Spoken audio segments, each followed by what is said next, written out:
Dan ini apa ya, acara kita ini acara yang pertama yang kita gagas, memang kita minta sama Pak Dewan kita, karena rencananya mau sosper, kemudian waktu podcast di Pasbar TV, gimana kalau kita buat acara dialog publik. Nah, kita berbagi informasi, kemudian nanti kita memberikan informasi-informasi yang mungkin bisa dijawab oleh pihak-pihak yang nanti berkepentingan di acara ini. Nah, baik. Kemudian berikutnya untuk yang pertama, kita akan lanjutkan talkshow yang tadi mengenai kesejahteraan sosial. Tadi ada yang bertanya, yaitu Bung Kemal, dan saya silakan untuk menyampaikan yang akan ditanyakan tadi. Bukaan ya. Izin. Assalamualaikum warahmatullahi wabarakatuh. Terima kasih yang pertama kami ucapkan kepada Pak Donizar, anggota DPRD Provinsi Sumatera Barat, Dapil Sumbar 5. Yang pertama, Sumbar 4 ya, maaf, Sumbar 4, Pasaman dan Pasaman Barat. Yang kedua, yang saya hormati kawan-kawan yang hadir di lokasi acara ini. Mudah-mudahan acara yang kita gagas ini, yang digagas Pak Dewan ini, nanti bisa memberikan hasil yang positif, baik untuk masing-masing kita maupun nanti untuk Pasaman Barat dan Pasaman khususnya. Baik, tadi di sesi kedua mungkin saya ingin bertanya, saya lihat orang belum ada yang bertanya.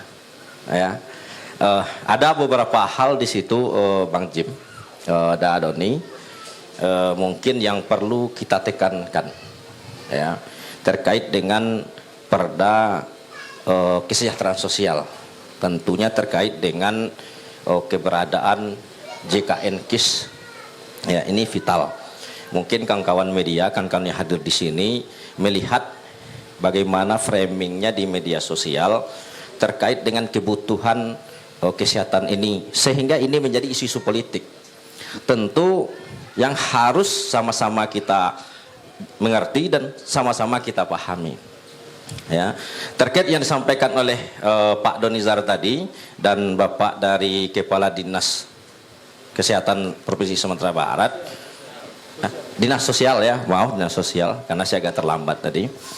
Ya, yang pertama itu mungkin Dadoni, Pak Kadis, yang perlu kita sampaikan di sini, ketika ada jatahnya Pasaman Barat, berapa kakak atau berapa orang nanti jatah yang diberikan oleh Pemprov Sumatera Barat untuk warga masyarakat Pasaman Barat yang belum memiliki JKN KIS, atau kalau istilah merakyatnya BPJS gratis. Ini sangat penting, ya, dan acara ini pun sangat penting dilaksanakan oleh Bang Donizar. Sekali lagi terima kasih ya. Kenapa? Akan membuka mata kita. Ya, aplaus dulu untuk Bang Donizar. Akan membuka mata kita setelah UHC tidak ada lagi di Pasaman Barat karena disebabkan oleh beberapa faktor, ya, terutama mungkin faktor keuangan yang efisiensi, kemudian ada mungkin defisit, maka hal ini akan membuka mata kita. Karena mungkin Doni, warga Pasaman Barat ini sangat membutuhkan yang berobat gratis ini. Ya, yang berobat gratis. Berapa jumlahnya dan apa-apa saja syarat penerima BPJS gratis dari provinsi ini. Nagari-nagari ini saya rasa sangat perlu ini. Ya, aktivis-aktivis, media-media mungkin kita yang sering-sering debat. Ada yang bilang OHC, sesudah OHC nggak ada lagi, susahlah warga Pasaman Barat, ya kan? Ini memang sangat dirasakan, Dadon, sangat dirasakan. Bahkan setiap hari saya itu menerima informasi bagaimana caranya mengurus BPJS gratis.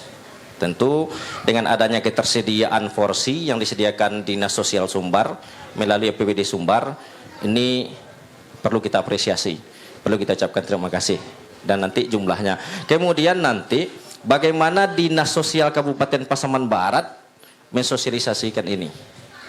Apa korelasinya nanti? Ya, Dinas Sosial Provinsi tentu memberikan jatah ini ke Dinas Sosial Pasaman Barat, Pak ya. Ya.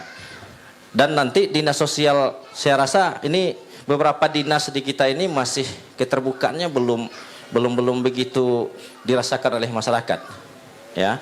Kita nanti harapannya Pak Daroni, Pak Kadis Sosial, bagaimana nanti penerima manfaat dari APBD Sumbar ini betul-betul menyentuh orang yang butuh.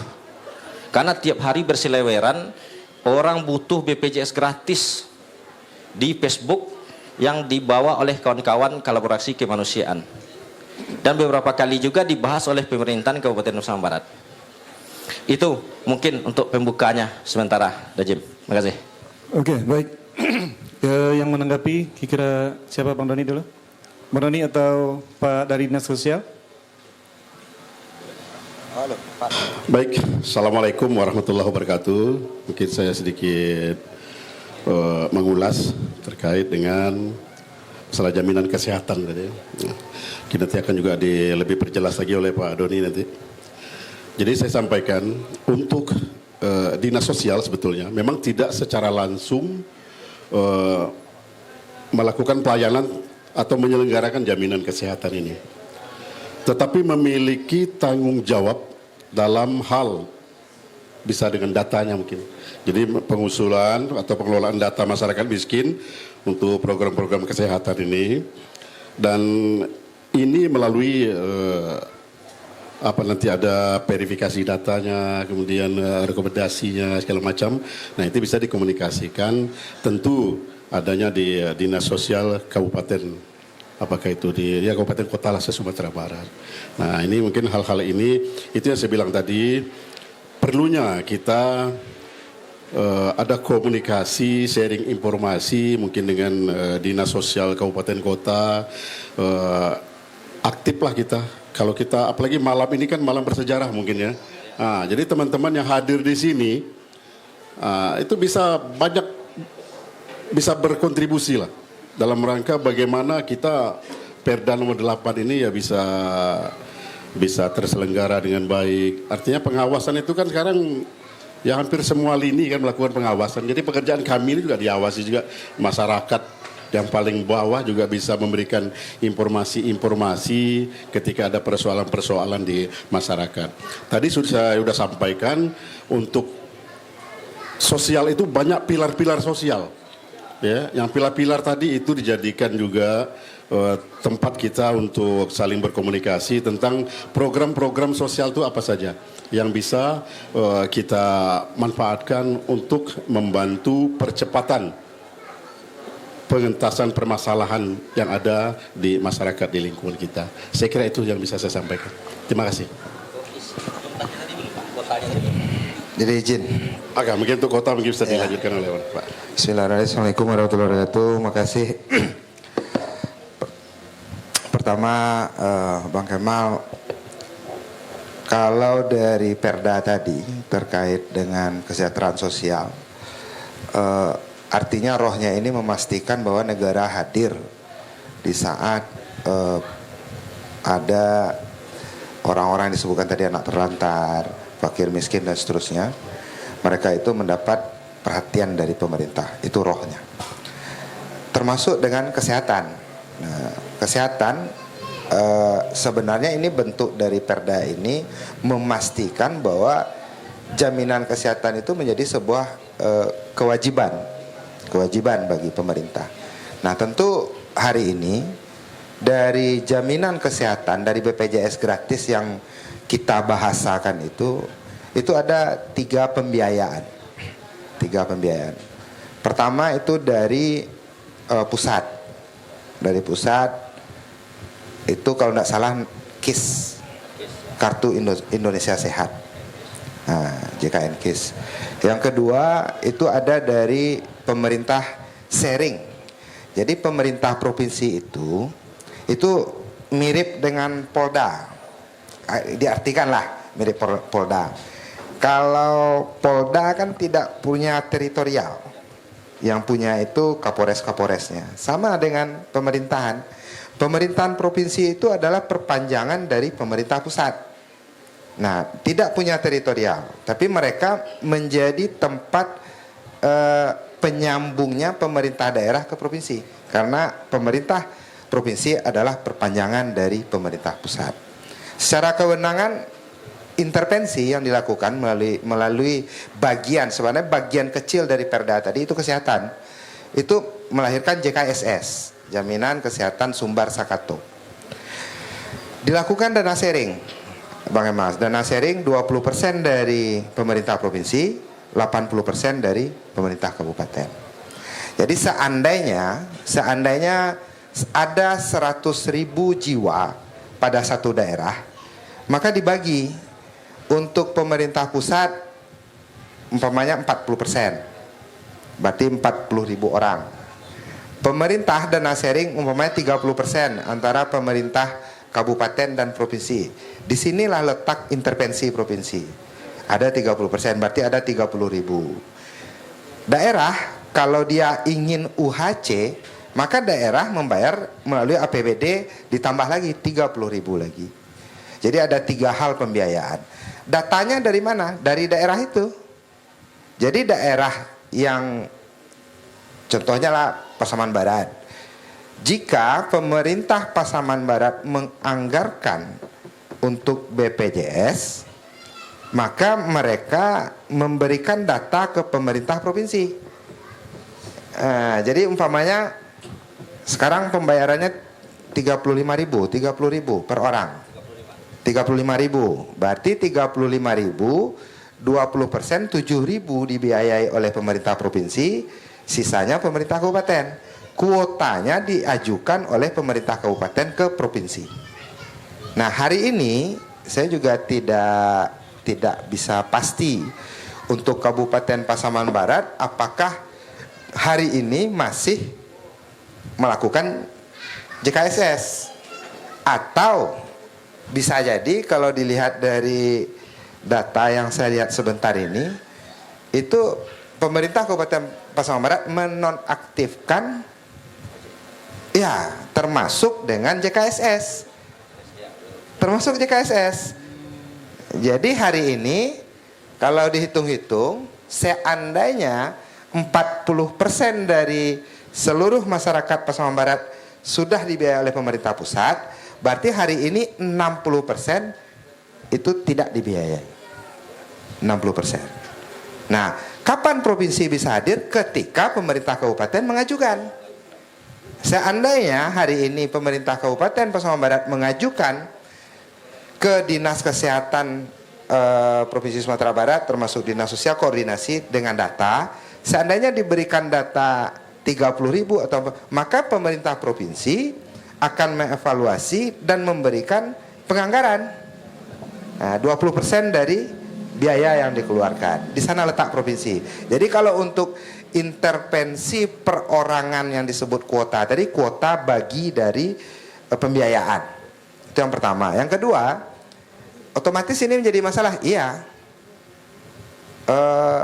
Berarti hari ini saya juga meragukan hari ini. Saya tidak terlalu paham dengan APBD Kabupaten Pasaman Barat. Tapi artinya kalau melihat sekilas dari berita bahwa 60% itu tidak ditanggung oleh pemerintah. Ya, kalau bahasa lainnya bagaimana bandoa ya Pak supaya jangan sakit Pak. Kan itu sih boleh tak? Karena 60% tidak biayai. Kalau Bang Kemal tanya Pasaman, berani saya jawab. Pasaman 100% dibiayai. Dibiayai termasuk JKSS, termasuk dengan yang dari pemerintah daerah. Pemerintah daerah itu 26.000. Jumlah 26.000 jiwa yang ada di Kabupaten Pasaman itu murni dana APBD. 65.000 jiwa itu JKSS. 20% dari pemerintah provinsi, 80% dari pemerintah kabupaten. Ditambah dengan JKN KIS.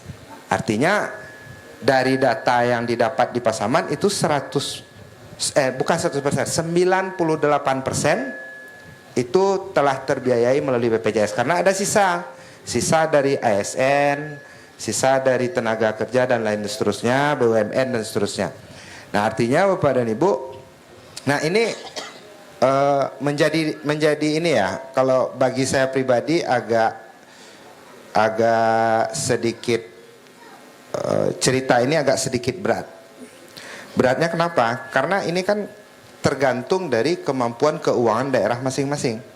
Tergantung dari manajemen dari daerah masing-masing. Manajemen keuangan dari APBD tersebut. Kalau di Pasaman itu APBD 1,154. Kalau di sini saya nggak hafal nih.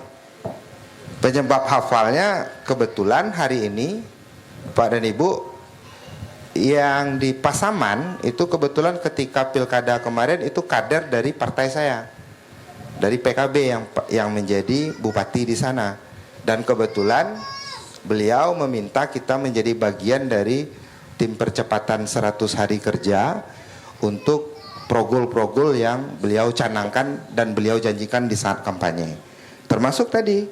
Jadi kalau di sana itu ada pendidikan gratis, ditambah seragam gratis, berobat gratis, ditambah ambulan gratis, bajak gratis, 1.000 lapangan pekerjaan, pusat kreativitas anak nagari, nagari tangguh bencana, ada 10 program. Tapi yang agak kerennya yang tadi, bajak gratis, pendidikan gratis dan seragam gratis. Seragam gratis untuk peserta didik baru, bukan seluruhnya, tapi setiap tahun kan ada yang masuk sekolah, yang baru masuk sekolah. Karena kita perhatikan kalau seandainya yang masuk SD itu di data 6.000 anak-anak, itu masuk SMP 4.000, 2.000 hilang. Penyebab hilangnya itu kebanyakan kemampuan dari masyarakat untuk beli seragam. Beda bapak-bapak dan ibu-ibu. Kita di Pasaman Barat bersyukur banyak sawit, Pak. Banyak sawit, pabrik kelapa sawit kita agak repot juga. Mungkin habis dua jari, 2 tangan saya menghitung jari, lebih banyak pabrik di sini daripada jari saya. Kalau Pasaman jangankan pabrik sawit, Pak. Pabrik limun nak dor. Limun lah itu, limun. Kalau dulu kan nama Fanta orangnya. Kalau kami itu limun, ya kan? Pabrik limun saja nggak ada. Nah, ini kalau untuk ekonomi ya, ekonomi jauh Pak. Kita di Pasaman Barat ini bisa tepuk dada kalau soal ekonomi. Pendapatan per kapita lebih besar di sini. Kalau di sini saya lihat jangankan malam minggu, dari sore saja kita jalan mulai dari Simpang Mendarjo lah sampai kemari lewat stek lah kalau Talingkin. Itu susah Pak.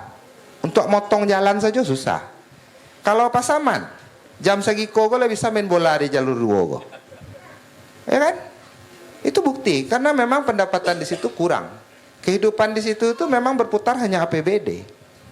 Kehidupan di sana itu tidak ada pabrik, tidak ada apa, tambang tidak ada. Entah kok yang ilegal entahlah ya.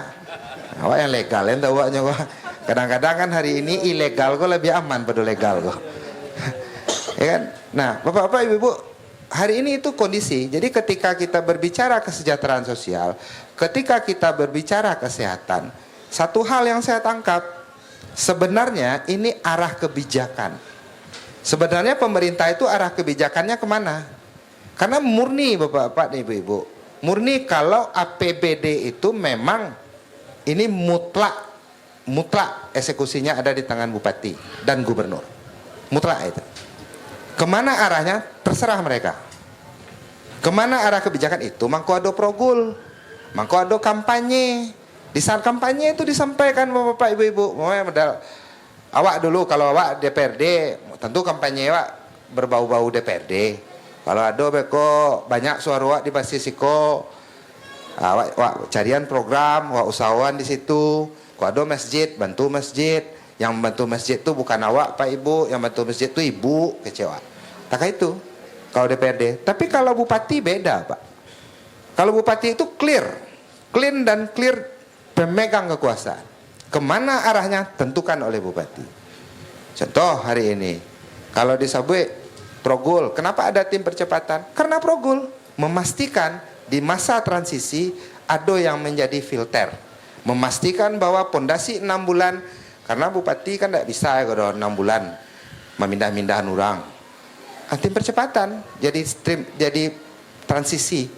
Jadi di saat transisi mereka yang coba mengkonekkan, menghubungkan antara pemerintah daerah dengan ASN. ASN hari ini minta maaf, kok tanda kutip oknum. ASN hari ini lebih pandai lo berpolitik pada orang politik nih. Itu enggak, bukan kan cerita kita cerita buka kok. Dan bisa kita sadari, bisa dirasuan seorang-seorang minta maaf ke desa. Artinya apa? Nah, hari ini itu keadaan hari ini yang harus kita terima, yang harus kita coba untuk bawa di dalam sebuah kebersamaan. Itu hadir di Pasaman. Cobalah, dan alhamdulillah hari ini Bapak dan Ibu, hari ini belum 100 hari di Pasaman. Kadang-kadang kan ada lo orang ngecek kok, apa lo guna 100 hari?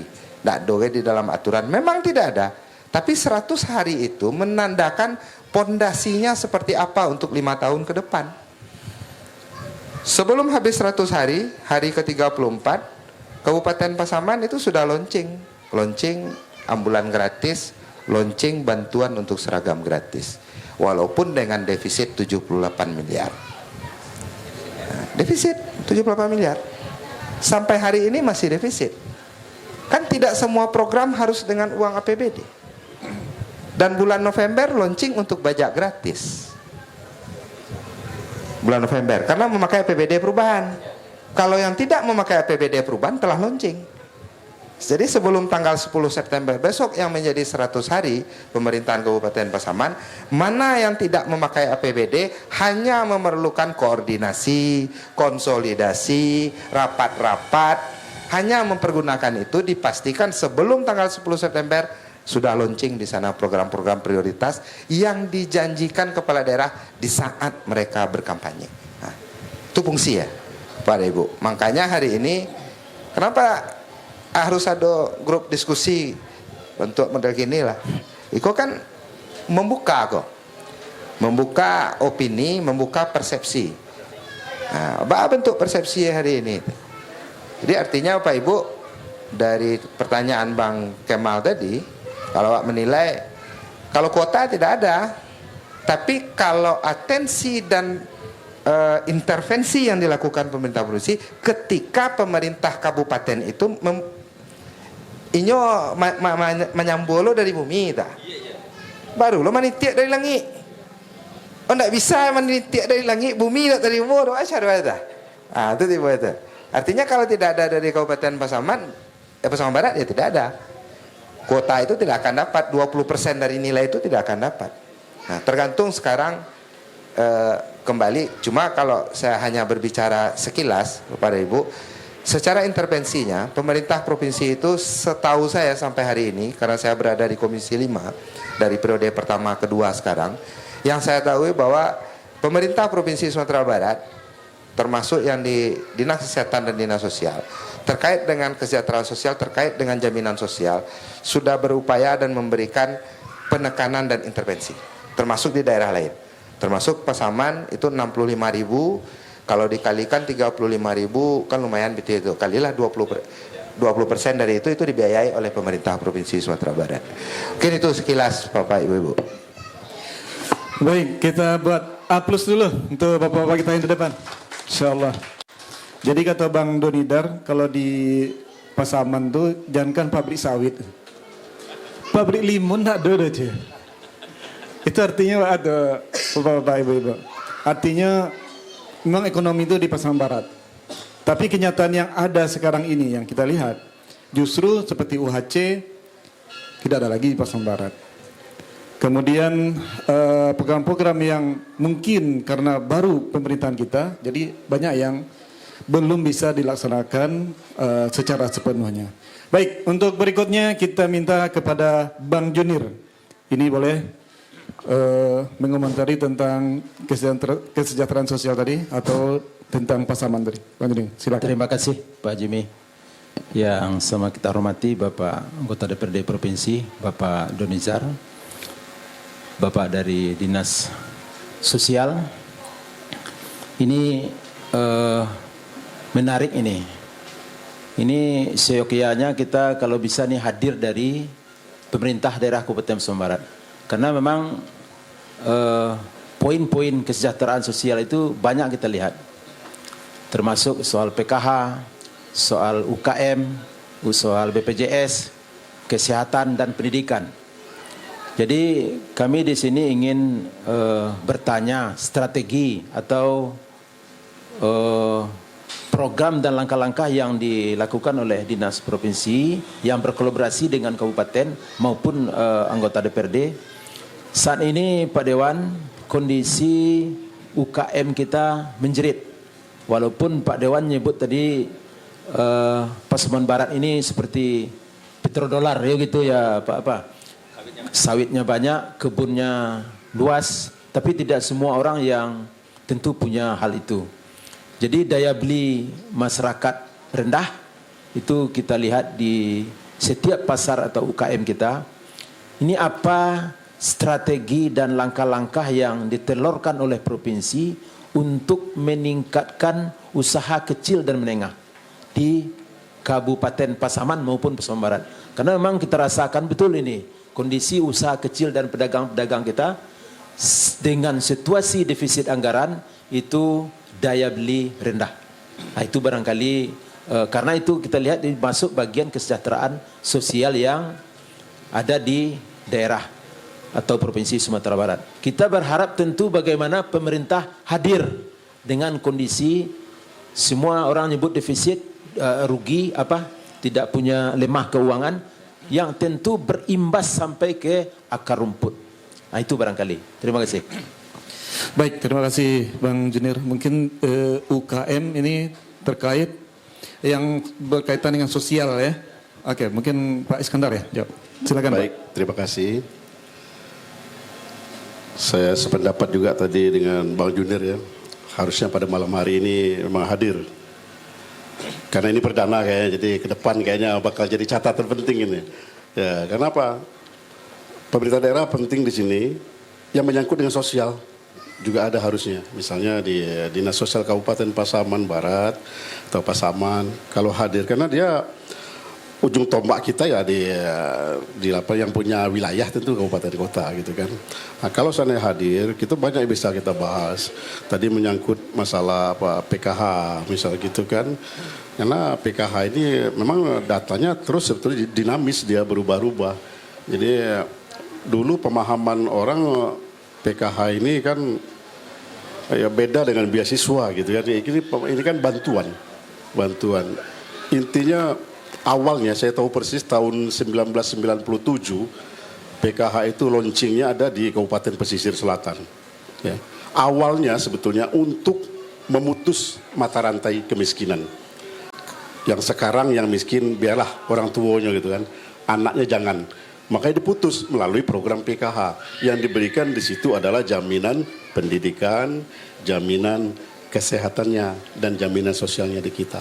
Nah itulah makanya program ini kan bersinergi dia. Ada dinas sosial, ada dinas kesehatan, ya kan.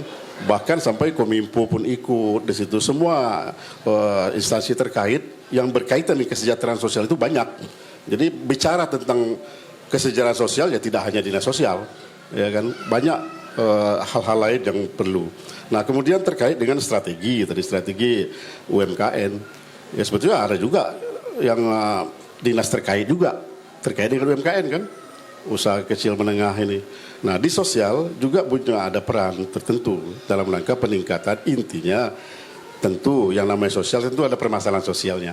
Paling tidak karena kemiskinannya, makanya ada muncul kalau di Indonesia ada dulu itu sering itu program kelompok usaha bersama, program KUB bagi miskin gitu kan. Itu juga dalam rangka upaya meningkatkan perekonomian masyarakat. Nah, termasuklah di PKH itu bagaimana mereka supaya untuk peningkatan UMKM-nya sekarang di tingkat keluarga itu juga mereka diberdayakan. Semacam ada usaha-usaha misalnya, karena dia kan tidak selamanya penerima PKH itu.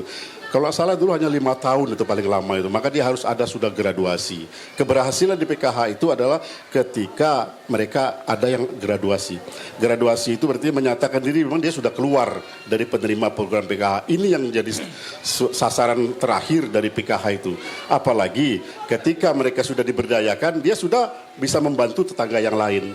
Karena kemiskinannya sudah putus, dia sudah punya usaha, ya kan? Karena sudah diberdayakan. Nah, ini yang tugas kita bagaimana memacu masyarakat kita penerima PKH ini keluar dari program PKH itu. Yang lebih pas lagi kalau dia menyatakan saya tidak mau terima lagi program PKH. Itu yang kita cari sekarang. Artinya dia sudah mampu. Sudah mampu untuk menutupi keterbatasan yang ada di keluarganya. Nah, ini mungkin beberapa hal, salah satunya dari upaya kami di Dinas Sosial melalui program-program untuk peningkatan UMKM ini adalah tetap kami dari berbijak di sosialnya. Ya, nah itu. Nah, terkait dengan data-data tadi itu yang saya sampaikan, kita bekerja sama mungkin dengan Dinas Kesehatan, dengan BPJS Kesehatan, itu dalam rangka memastikan bahwasanya itu betul nggak masyarakat ini benar-benar masyarakat miskin yang memang dia butuh untuk diberikan bantuan jaminan itu. Itu yang peran kita. Saya kira itu. Terima kasih. Assalamualaikum warahmatullahi wabarakatuh. Baik, terima kasih Pak Iskandar. Pak Bro Dewan mungkin ingin menambahkan. Terima kasih. UMKM, kalau arah Bang Junior tadi, awak mencari arahnya kalau dari kesejahteraan sosial putaran uang. Tapi kalau dari posisi sentuhan dari pemerintah terkait dengan UMKM, kalau yang terkait kesejahteraan sosial yang cerita Pak Is tadi, Bang, karena sebagian dari PKH itu dengan diberikan bantuan, seluruh perhatian pemerintah PKH. Stek PKH sampai orang kau nak nio keluar leh. Betul tak boleh? Kenapa? Karena minta maaf loh kah? Karena penerima PKH kau di kantor wali lah pikir lo oknum nak wali kau dah. Oknum lah pikir lo kalau di kaluan orang kau dari PKH leh ke menerima ya orang wak lah ije. Ya kan? Yang jadi inti permasalahan, mangko ada DTSN itu. Jadi keluar DTSN, jadi ndak ada data DTKS lah, ndak ada data dari BPS lah, ndak ada SDGs, ndak ada lah. Data disatukan. Saat disatukan dikeluarkanlah oleh pemerintah melalui Kementerian Sosial, dikeluarkan data, silakan dicek oleh nagari masing-masing, desa masing-masing. Kuah data. Nagari lingkuang awu baru keluar data desil 1 20 orang, desil 2. Kalau ada yang tidak masuk, kita boleh ajukan melalui musyawarah nagari. Musyawarah nagari dikumpulan seluruh stakeholder, dibacuan sian angka masuk. Nah, kadang-kadang kok jadi masalah Pak Wali, orang nak masuk saudara karena bantuan. Jadi kalau cerita Pak Is tadi di aruan orang munduran diri, antahlah Pak Is. Antahlah. Nah, itu lu nado. Iya kan? Kok sedangkan itu diproyeksikan oleh pemerintah memang betul-betul pada orang yang tidak mampu. Sebenarnya pemerintah kok niat eloknya. Nah, tapi tiba di bawah dengan data yang masuk, dengan verifikasi yang ada, belum maksimal. Apalagi kalau ada lo dunsana yang agak kares teh. Dunsana penerima bantuan gue. Entah Pak Wali dunsana entah Pak Dewan dunsana entah Pak Jorong tahu tuh Pak. Nah, itu kan memang masalah bersama. Tuh mangko sabik Pak Is tadi budaya malu kece tadi. Jadi malu menerima bantuan. Kalau kini ndak Pak Is. Awak mencigok dari lantai 6 DPRD di ruangan. Ketika BLT kan tuh pos sebelah tuh. Ondeh panjang parkir oto le bang. Nang kadi tarimo nama tu ibu tuh. Matu tarimo gaji kan. Nah, itu kondisi. Jadi tidak mungkin rasanya kalau boleh berjujur-jujur guys. Tidak mungkin. Tidak mungkin rasanya itu kalau diminta yang bersangkutan untuk mundak yakin. Tapi memang harus sikap tegas dari pemerintah bahwa aku ada desil 1, desil 2 dan itu boleh boleh dikeluarkan dan boleh ditambah. Nah, karena kita lah cek PAIS di beberapa tempat di negari-negari kita tes, memang ada beberapa yang belum masuk dan masuk melalui musyawarah nagari depan. Musyawarah nagari sah, musyawarah nagari diberikanlah ke dinas sosial. Dinas sosial akan menginput, mengupdate data. Nah, nanti disinkronkan dengan data BPS lihat, dengan padu data yang ada di DTSN, ditambah atau ada lo verifikasi itu. Nah, itu yang hadir hari ini. Kalau terkait data, ada enggak hadir pemerintah? Bukan awak mentang-mentang sudah nizar ko bagian pemerintah membela-bela pemerintah, tidak. Awak sampai lo gini. Nah, awak nak bela pemerintah, tapi awak tagak yang memang betul itu informasinya. Karena awak harus wajib sampaikan ke Pak Ibu-ibu. Kok kan bagian pertanggungjawaban moral awak kok. Awak harus sampaikan. Nah, itu sampaikan tadi bahwa dari data itu kalau untuk UMKM itu dipastikan yang masuk PKH pasti karena injeksi dari pemerintah. Tapi kadang-kadang tidak tepat sasaran. Nah, itu proses yang hadir di hari ini dengan DTSN solusi.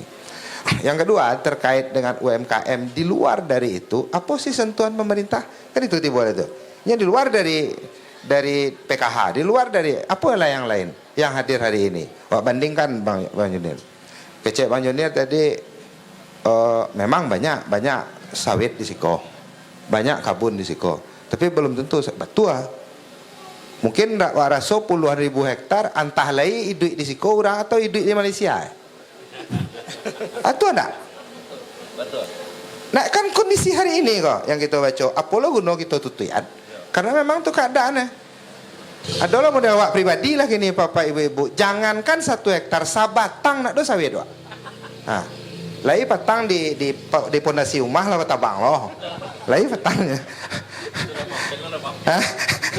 Di suara depan. Karena cat merah lo dulu tuh.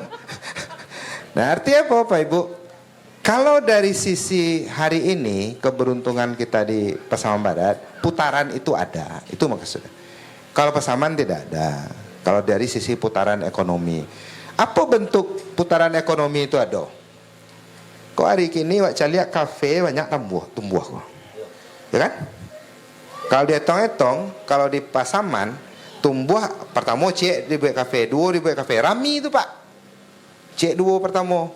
Kalau di Lubuk di Pasaman kan awak ada model ondong-ondong kambing kapunah. Kalau Cie membuka kafe, lah buka kafe lu orang sudah lah. Cie buka apa dulu nanacok nak untuk HP gue pulsa.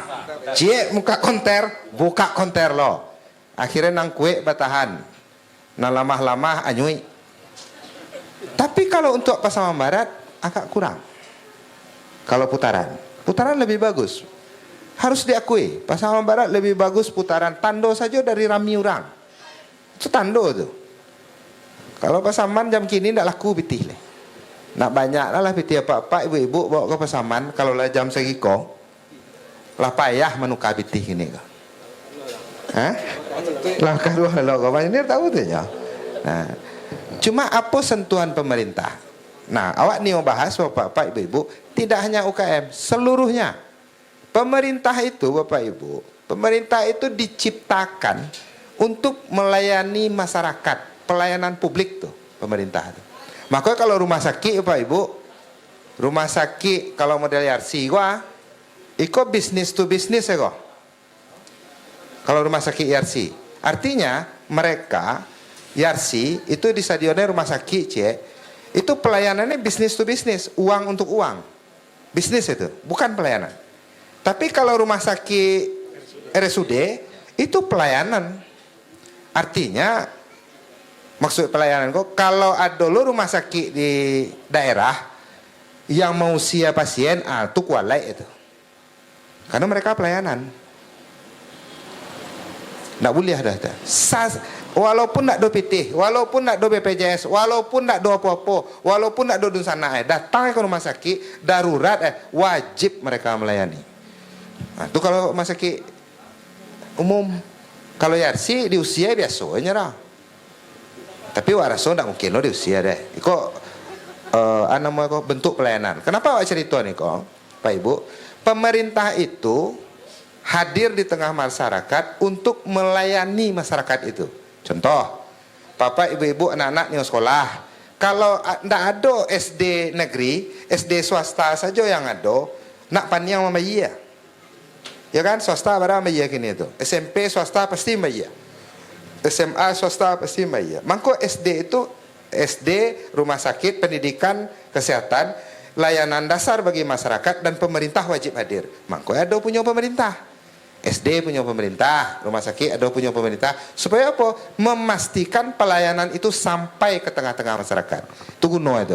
SD hadir pemerintah di situ. Bapak Ibu punya KTP, nak membuat KTP tanda awak warga negara, ada capil melayani.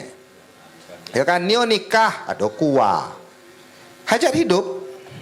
Dan mereka itu termasuk awak kan fungsi awak Bapak Ibu-ibu sebagai anggota DPRD pengawasan setingkat awak provinsi yang awak awasi gubernur dan OPD di bawah termasuk Pak kok.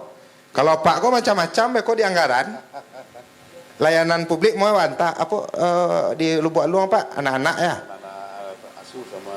Anak asuh ada jamu, ada yang korban narkoba, ada yang terlantar anak-anak putus sekolah, ndak ada orang yang apa namanya Pak, adopsi atau ndak ada keluarga lain atau dibuang oleh keluarga, apa kok wajib nerimo dan dia dibiayai, anak tuh dibiayai seluruhnya, dibiayai oleh pemerintah. Kok bukti hadir pemerintah? Nah, itu bentuk kok bentuk tak? Jadi, khusus laki-laki. Nah, langsung dialih tadi itu. Nabi Rusi tapi itu. Panjang. Jadi Bapak Ibu itu bentuk layanan pemerintah Pak. Pemerintah itu lahirnya dari mana? Lahir pemerintah itu dari politik. Politik melahirkan pemerintah. Hadirlah pemerintah. Dari pemerintah kok lahirlah kekuasaan dan kewenangan. Nah lahirlah. Bagaimana pemerintah yang baik? Kalau cerita UMKM wah agak lebar saya UMKM kok. Kenapa sentuhan? Pemerintah kok harusnya sensitif terhadap keadaan dari daerah itu. Inyo kok kan digaji oleh pajak kok. Maksud awak digaji pajak, tapi awak digaji mawasi. Kalau Pak Is digaji melayani.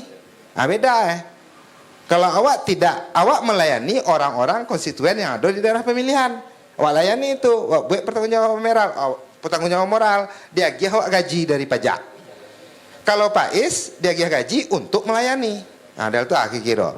Jadi pemerintah itu Bapak Ibu termasuk UMKM tadi, kalau pemerintah itu bisa lahir dari hal yang semestinya, wajib pemerintah itu baik kepala OPD, baik yang urutan ke bawah, wajib merasakan sensitif terhadap kebutuhan masyarakat. Contoh pemerintah mau kepala dinas UMKM, koperasi dan seterusnya. Tentunya paham bara UMKM yang ada. Tentunya paham mbak acara menggerakkan. Tentunya paham mbak acara menjual barang-barang yang ada. Sensitif terkait kebutuhan itu. Kepala dinas tenaga kerja sensitif dengan pengangguran. Kepala dinas pendidikan sensitif dengan masyarakat yang tidak bisa sekolah untuk daerah-daerah terpinggirkan yang wajibnya di negeri. Nggak punya pitih di swasta, wajibnya ada di situ. Nggak ada alasan yang lain. Kesehatan model itu loh wajibnya hadir. Tidak hanya ikut karena ada BPJS, enggak. Semangat itu pemerintah kok. Kepala-kepala OPD termasuk provinsi dengan kabupaten. Nah, bak acara menghadirkan pemerintah bersih, jangan bayar jabatan tuh. Jangan jual beli jabatan. Samula jawab gini Bapak Ibu buka cerita tadi. Awak nak do pakai pitih untuk membeli suara. Untuk suara tu nak do mengalami pitih. Pilih Donizar kau pitih 50.000, 100.000, 10.000 tidak pernah. Dengan tidak pernah awak melakukan money politik, tidak melakukan politik praktis, nothing tulus, nak do beban. Wak. Dan ketika masyarakat datang yang memang itu menjadi kontrak politik sahabat Donizar, wak urus. Kalau ndak sahabat Donizar ndak milih awak ada minta urus kawak tu ndak mungkin. Mau urus bini orang wak nemu ada. Bini wak ndak tahu urus bini orang lo ke diurus. Iya. Ya dipilih orang lain. Mengadu kawak ada suat lah. mengadu ke tampe yang diagian hak suara. Kan itu logika. Sama lah dengan itu awak bisa menghadirkan tanggung jawab yang sesuai dengan aturan dan undang-undang. Wah, hadirkan itu. Karena tidak ada beban, Pak. Sama lah pemerintah. Ketika kepala dinas, ketika sekda mengaluan PT 1M sampai 2M untuk jabatan, kira-kira masih sensitif nak ke masyarakat ya? Tidak akan, Pak. Dari mana datang PT 1M 2M? Galang bini, dukuh bini, tabungan anak-anak, dan di bawah kasur, di bawah bantal, gadai kabun, ya kan? Setelah itu, ya kan? Nah, itu kondisi yang saya sangat yakin terjadi di banyak daerah. Kenapa terjadi? Balik lihat cara politik. Jadi ketika birokrasi itu, Bang Junir, mengharap dengan proses itu, dan masyarakat mengharapkan sentuhan melalui cara demokrasi yang tadi, Allahu a'lam. Allahu a'lam. Artinya kalau kan masyarakat kok minta maaf loh. Dakwa lah 3 kali pemilu, sekali pilkada, sekali PSU. Yang awak coba wah. Masyarakat ketika kampanye, ketika berproses, tanggung banyak permintaan. Untuk memilih cek suara nendaan, tanggung bareng. Artinya proses demokrasi itu yang menghasilkan kondisi saat ini. Jadi kadang-kadang karena banyak loh masyarakat yang agak berpandang miring, banyak ke anggota DPRD, banyak ke bupati, ke gubernur, dengan proses yang elektoral, dengan proses pemilu yang seperti itu. Awak rasa coba kita review balik ke belakang di saat mereka berproses kampanye. Apa keadaan ini? Awak rasa apa lain dengan kini, Bang Junir?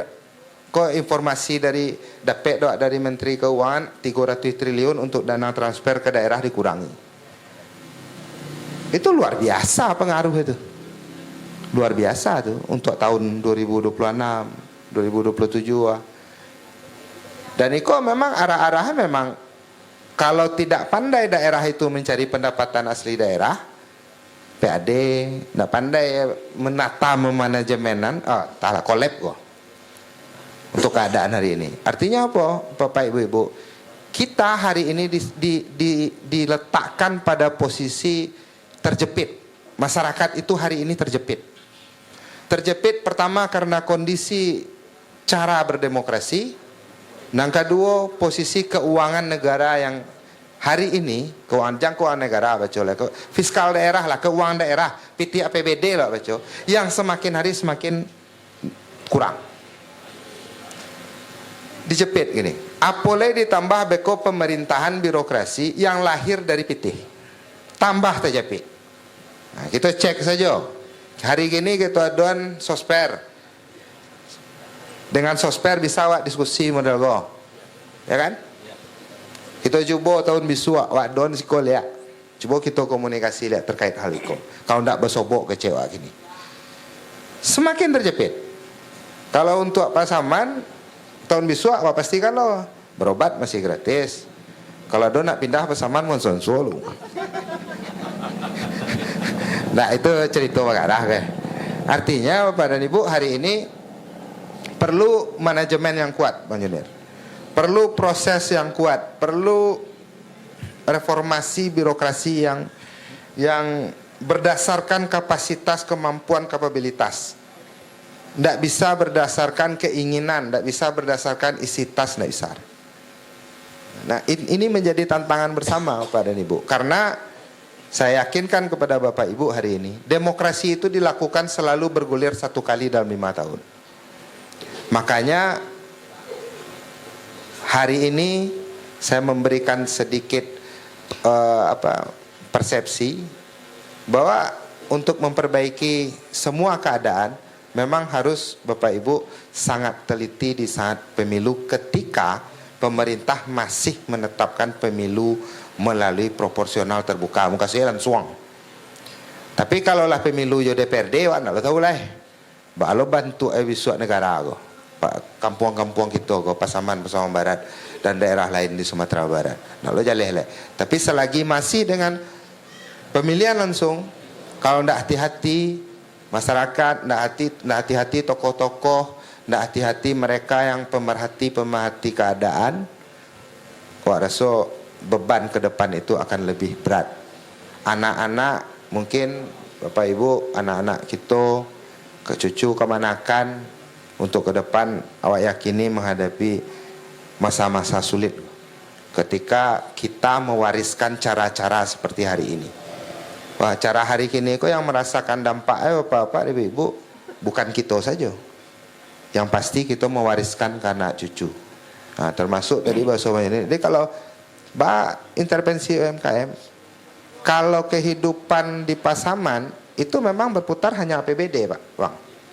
Kalau tidak ada APBD, itu ekspansi besar-besaran orang Pasaman ke Pasaman Barat kok.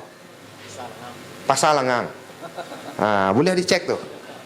Kalau Pasaman, kalau awal bulan itu rami besar. Kalau masuk minggu kedua, minggu ketiga boleh. Boleh balik lari di besar. Kalau untuk Pasaman. Sentuhannya apa yang hadir hari ini untuk terkait UMKM, Pasaman mencoba membuat beberapa kegiatan yang berskala bisa mengumpulkan orang antara 3.000 sampai 5.000. Di beberapa rencana tanggal 10 September Buya Arazi untuk 100 hari di situ datangkan. Rencana di HUT Pasaman itu dicoba mendatangkan dan partisipasi dari seluruh stakeholder agar bisa mendatangkan membuat acara dengan kondisi yang di atas sampai 5.000. Kalau 5.000 kan hitungnya simpel saja. Kalau belanja ya agak 20.000 seorang orang kecil kan tentu bergerak juga. Nah, sampai lo ada tadi malam yang memberikan usul untuk HUT Pasaman. Kalau ibarat kita di Pasaman kan ada itu depan yang mengalih gerobak tuh. Bazar. Jadi kalau usul patang, tadi malam baru dapat telepon, diminta partisipasi dari stakeholder, dari kawan-kawan yang lain, agar bisa cek gerobak di subsidi. Cek gerobak mau subsidi 1 juta. Ada 50 gerobak. Nah, 50 juta. Dan itu nilai itu diturunkan. Pokoknya ragu sapir yang 10.000 jadi 3.000 lah. Ada pemikiran itu untuk memutarkan UMKM tadi. Nah, sampai ekstrim pemikiran Bang Yunir kalau di situ. Karena keadaan di situ bare. Nah, kalau awak jujur ngecian bare di Pasaman tuh kalau untuk 19 kabupaten kota Bapak dan Ibu, urutannya hari ini nomor 2 di bawah. Kalau Pasaman.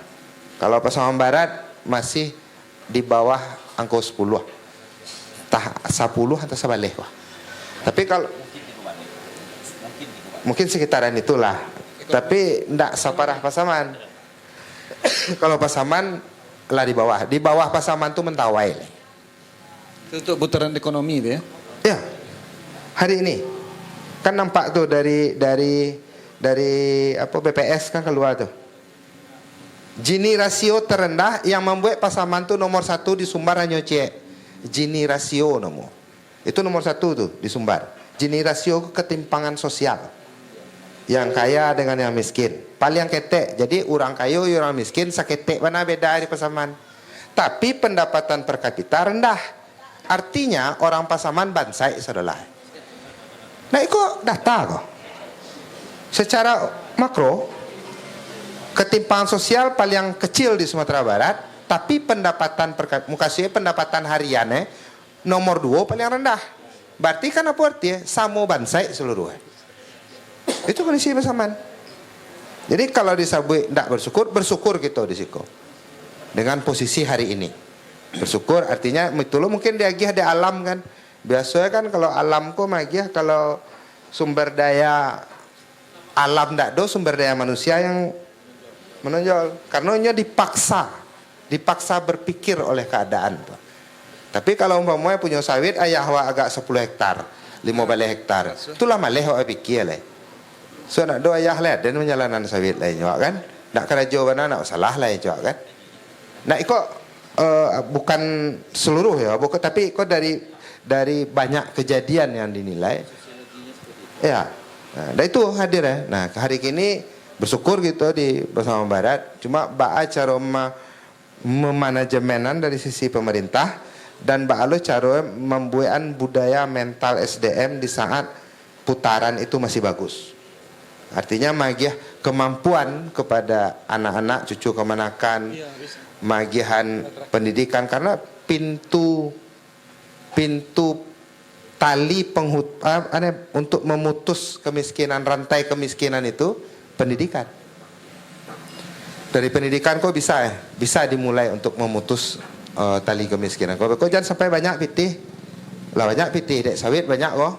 Tiba di rumah banyak pitih. Tiba di anak nak beli oto nak beli Honda.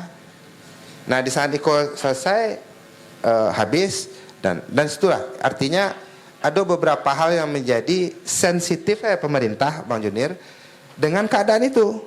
Berarti kalau keadaan itulah banyak, apa yang harus dilakukan? Dinas sosial harus bergerak ke situ, dinas pendidikan harus mengarahkan ke situ, dunia kesehatan dengan dunia pendidikan harus bisa menjadi motor untuk perubahan itu. Dari mana lahirnya? Dari sensitifnya birokrasi. Kalau tidak sensitif birokrasi, tidak ada PR. Kalau birokrasi kok sibuk ya mencari meja kan. Sekali geser meja 15 juta. Geser lo meja ke kanan lihat 20 juta. Kalau masih sibuk dengan itu susah, Pak. Nah, itu yang menjadi semangat lah, menjadi pemantik lah malam kini. Mudah-mudahan awak meyakini de awak tinggal risiko minum air Pasaman Barat, anak-anak lah iya di Pasaman Barat. Tentu di hati awak nampil yang ketek ingin wak Pasaman Barat kok betul-betul lebih baik. Pasaman Barat kok bangkit itu. Kalau dulu kan Pasaman bangkit. Kalau nilai hari ini Pasaman Barat bangkit bangkit dengan semua keadaan, termotivasi seluruh birokrasi, termotivasi seluruh lapisan stakeholder yang ada sehingga bisa menatap sebuah kecerahan di dalam masa depan. Mungkin itu Bapak Ibu tambahan.